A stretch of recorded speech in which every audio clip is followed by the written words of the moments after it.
ప్రతి సంవత్సరంలానే ఈసారి కూడా ఇండస్ ఫౌండేషన్ ఆధ్వర్యంలో మన ఓరుగల్లు నడువొడ్డులో ఉన్నటువంటి ఈ ఐగ్రవాచారి గ్రౌండ్స్ లో మహాశివరాత్రి ఆధ్యాత్మిక సాంస్కృతిక సమ్మేళనాన్ని రేపు సాయంకాలం 5:30కు ప్రారంభించుకోబోతున్నాం.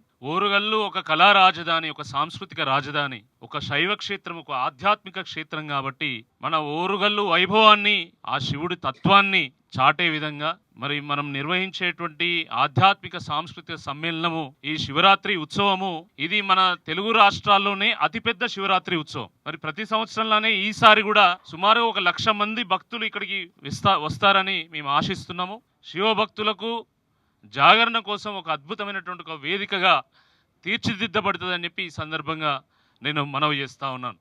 ఈ శివరాత్రి ఉత్సవము ఇది ముక్కంటి ఉత్సవము, 3 కోట్ల తెలంగాణ శివభక్తుల ఉత్సవము, ఇది ఓరుగల్లు వైభవ ఉత్సవము, ఇది కాకతీయుల కళా ఉత్సవము, ఇది తెలుగు భాషా ఉత్సవము, తెలంగాణ సాంస్కృతిక ఉత్సవం. కాబట్టి శివభక్తులు పెద్ద ఎత్తున, మన తెలుగు ప్రజలు, మన కాకతీయ సామ్రాజ్య వారసులు, మన ఓరుగల్లు పౌరులు అందరూ కూడా ఈ యొక్క కార్యక్రమంలో పాల్గొనాల్సిందిగా, ఈ అద్భుతమైనటువంటి జాగరణ వేదికను సద్వినియోగం చేసుకోవాల్సిందిగా ఈ సందర్భంగా నేను వారందరికీ కూడా విజ్ఞప్తి చేస్తా ఉన్నాను. ఆ ఆది దంపతులు పార్వతీ పరమేశ్వర్ల యొక్క కళ్యాణంతోని ఈ కార్యక్రమము ప్రారంభమవుతుంది. దాని అనంతరము పేరని, దాని అనంతరము మన ఓరుగల్లు చిన్నారులతోని అద్భుతమైనటువంటి గేయ నృత్య ప్రదర్శనలు, దాని అనంతరము ఇనాగరల్ కార్యక్రమం ఉంటుంది. దాని తర్వాత రాధా మనోహర్ దాస్ గారి ప్రవచనం ఉంటుంది. వారు ప్రముఖ ఆధ్యాత్మిక గురువులు, ఇస్కాన్ స్వామీజీ, తెలుగు ప్రజలకు సుపరిచితులు. వారి యొక్క ప్రవచనం ఉంటుంది. దాంతో పాటు పద్మశ్రీ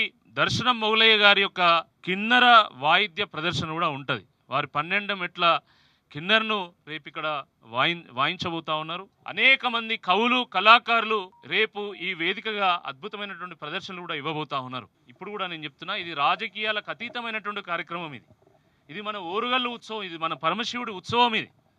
కాబట్టి ఈ పార్టీలకు అతీతంగా, రాజకీయాలకు అతీతంగా, కుల మతాలకు అతీతంగా ఈ యొక్క కార్యక్రమాన్ని మేము నిర్వహిస్తున్నాము. చాలా జాగ్రత్తలు తీసుకుంటాం. ప్రతి సంవత్సరం కూడా మనం పిలిచేటువంటి గెస్టుల విషయంలో కానీ, లేకపోతే పిలిచేటువంటి ఆర్టిస్టుల విషయంలో కానీ చాలా జాగ్రత్తలు తీసుకొని ఈ కార్యక్రమం అందరి కార్యక్రమంగా ఉండేలాగా చాలా ప్రయత్నాలు చేస్తూ ఉంటాం. దీనికి మన ఓరుగల్లు పౌరులు కూడా అనేక మంది దీనికి సహకారం చేస్తూ ఉన్నారు.